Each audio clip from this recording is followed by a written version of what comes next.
శ్రీమాత్రే నమః. అందరికీ శుభోదయం అండి. ఈరోజు అసలు వీడియో చెయ్యలేను అనుకున్నాను, కానీ ఈరోజు పూజ మా వారు చేస్తానన్నారు. అందుకని నేను ముందు ట్యాబ్లెట్ వేసుకుని కొంచెం టిఫిన్ తిన్నాను. ఈ కుడి చెయ్యి వేంపే కదా దెబ్బ తగిలిందన్నాను. ఇక్కడ నిన్న అన్నీ కలపడం, ఆవకాయ ముక్క కాయ తుడుచుకోవడం, తర్వాత ముక్క తుడుచుకోవడం, వీటన్నిటితో బాగా పట్టేసి తెల్లవారులు తెగలాగేసిన ట్యాబ్లెట్ వేసుకున్నా కూడా ఇప్పుడు అలాగే ఉంది. అయితే మా వారు అన్నారు, ఈరోజు శనివారం నాకు అంత పని లేదు, నువ్వు అన్నం ఒకటి వండు, నేను కర్రీస్ తెస్తాను అన్నాను. ఇవాళ శనివారమే కదా, ఎక్కువ ఏం తెచ్చేయకండి, మా పెద్ద అబ్బాయినా ఈయనైనా ఎక్కువ ఏవేవో ప్యాకెట్స్ తెచ్చేస్తూ ఉంటారు చెప్పిన దానికన్నా, అన్నెందుకు వేస్ట్ కదా, ఏదో ఒక కర్రీ మా నాన్నగారు తిని ఇలాంటిది మసాలా లేకుండా ఒక సాంబారు ప్యాకెట్ తీసుకురండి చాలు అని చెప్పాను. అయితే మొన్న విజయలక్ష్మి గారు మరి ఎవరోనండి నన్ను అడిగారు ఇల్లు చూపించినప్పుడు, మీరు ఇత్తడి గిన్నె వాడతారా అని. వాడతానండి, నేను పొగల అన్నానికి ఇత్తడి గిన్నె వాడతాను. అది ఆ గిన్నె ఇంకా పెద్ద గిన్నెలు కూడా ఉన్నాయి. ఈ ఇత్తడి గిన్నె మా ముగ్గురికి, మా నాన్నగారికి, నాకు, ఈయనకి ముగ్గురికి కరెక్ట్గా సరిపోతుంది అనమాట అన్నానికి. నేను 10ంటికి వండిన 2ంటికి ఈయన వచ్చి భోంచేసే వరకు కూడా ఏదో హాట్ ప్యాక్లో పెట్టినట్టు అన్నం అలా వేడిగానే ఉంటుందండి గిన్నెలో, ఇత్తడి గిన్నెలో. ఇత్తడి మంచిది అంటున్నారు కదా అని.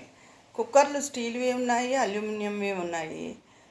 ఒక చిన్న స్టీల్ కుక్కర్లో రాత్రి వండుతాను, అది ఇద్దరికి సరిపోతుంది, చిన్నది పప్పు కుక్కరు. కానీ నాకు కూడా అందులో సరిపోతుంది కొంచెం, ఎందుకంటే నేను రాత్రి కొంచెం మజ్జిగ అన్నమే తింటాను, ఇంకా ఏం తినను. అది అందుకని అది మాకు సరిపోతుంది. ఎవరైనా వచ్చినప్పుడు పెద్ద కుక్కర్లు తీస్తానన్నమాట. అది ఇదేంటి అసలు ఇదివరకు ఇంకా చాలా ఇత్తడి సామాను ఉండేదండి మా ఇంటి దగ్గర. ఇదివరకు ఒక ఆవిడ, పెద్ద ఆవిడ ఉండేవారు. ఇప్పుడు ఏం చేసుకుంటావు, ఇవన్నీ తోమకుండా అటకెక్కించి ఎవరు తోముతారు ఈ రోజుల్లోనూ, అమ్మే అంటే అన్నీ అమ్మేశాను. అవన్నీ మనం ఆయనమ్మ గారు ఇచ్చినవి, క్యాన్లు, డబ్బాలు. ఇప్పుడు ఇత్తడి రేటు చూస్తే ఉసూరు అనిపిస్తుంది ప్రాణం. ఇప్పుడైతే మా అమ్మగారు ఇచ్చిన పెద్ద గంగాళం ఉంటుంది, దాన్ని మోయడమే కష్టం అసలు. అది మా కోడళ్ళకి చెప్తూ ఉంటాను, రేపు పొద్దున్న నేను ఉన్నా లేకపోయినా ఇద్దరు ఎలాగా మీరు అమ్మేసుకుంటారు, అమ్మేసుకుని చెరో సగం తీసుకోండి అని చెప్తూ ఉంటాను. ఊరుకోండి అత్తయ్య, ఎప్పుడు నేను ఉన్నా లేకపోయినా అంటే మొదలెడతారు దానికిను అంటారు వాళ్ళు. అంటే ఓ మాట పడేసి ఉంచాలి కదా, అందుకని. అవి కాకుండా వేరే కేజీ 2 కేజీల గిన్నెలు, ఇత్తడి గిన్నెలు ఒకటి పెద్ద ఉన్నాయి 2. తర్వాత ఏదైనా పరవాన్నం అది ప్రసాదం వండేటప్పుడు, దేవుడి నైవేద్యం అప్పుడు కూడా ఇత్తడి తీసి వాడుతూ ఉంటాను. ఇత్తడి దాంట్లో లోపల కళాయిని ఇది అల్యూమినియంది వేయించుకుంటారు. ప్రసాదానికి అది వాడకూడదు అని విన్నాను నేను, పూర్తి ఇత్తడివి అయి ఉండాలని. నా దగ్గర లేదు అలాంటిది, అంతా పూర్తి ఇత్తడివే ఉన్నాయి.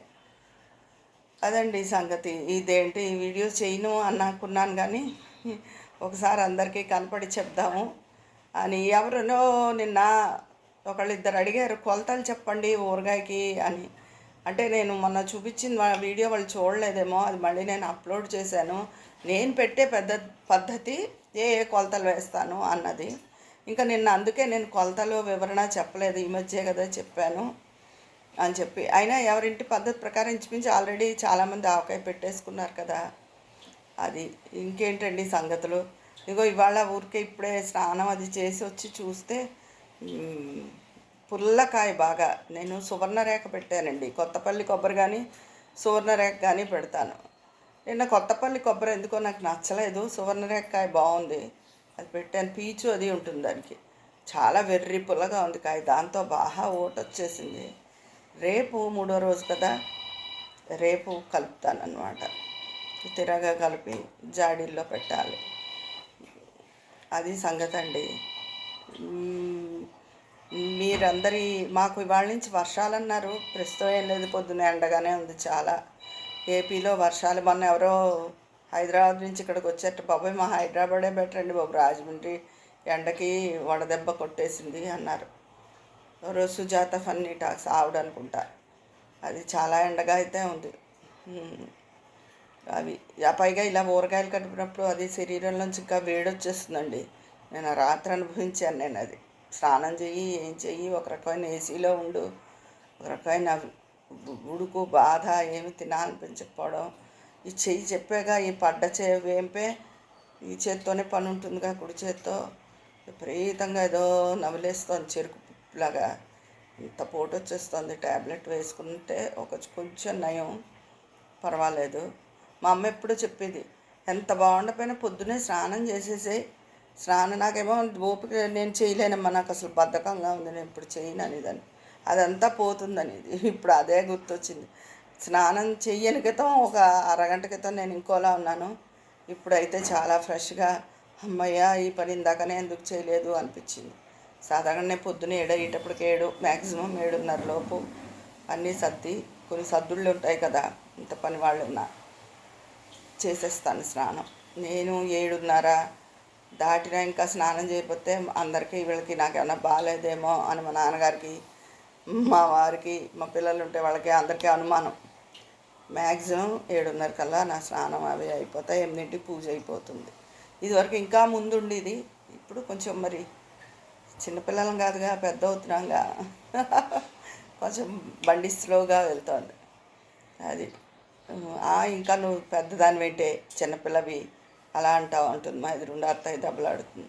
మరి వాళ్ళు ఇంకా నాకన్నా పెద్దవాళ్ళు కదా బాగా, అందుకని వాళ్ళు పట్టుబట్ట కట్టుకుని పట్టు చీర అది శ్రద్ధగా పూజ చేసుకుంటుంది మా అత్తయ్య. ఎలా ఉంటుందా అసలు ఊడకపోయకుండాను అనుకుంటాను. నేను పండగలకే వరలక్ష్మి వ్రతం, వినాయక చవితి, ఉగాది అలా నైవేద్యాలు పెట్టేటప్పుడే పట్టుబట్ట అది కట్టుకుంటానండి, మడి చీర అది. మిగతా రోజు నిత్య దీపారాధనకి ఉతికి ఆరేసిన చీర కట్టుకుంటాను మామూలుగా, శుభ్రమైనవి అంతే. అప్పుడు దీపం పెట్టుకుంటాను. ఇదండి సంగతి. అందరినీ ఒకసారి పలకరించేద్దామని చేశాను. మీరందరూ కూడా ఏం చేస్తున్నారు, ఏం హడావుడిగా ఉన్నారు? రాత్రి టిఫిన్ కూడా చెప్పేస్తున్నాను, దోశలు టమాటో చట్నీ. మీరేంటో కూడా చెప్పండి. ఉంటాను మరి. మీ అభిప్రాయాలు కామెంట్ బాక్స్లో తెలియచేయండి. అక్కడ మాట్లాడుకుందామా? మీ స్నేహితురాలు విజయ పన్నాల.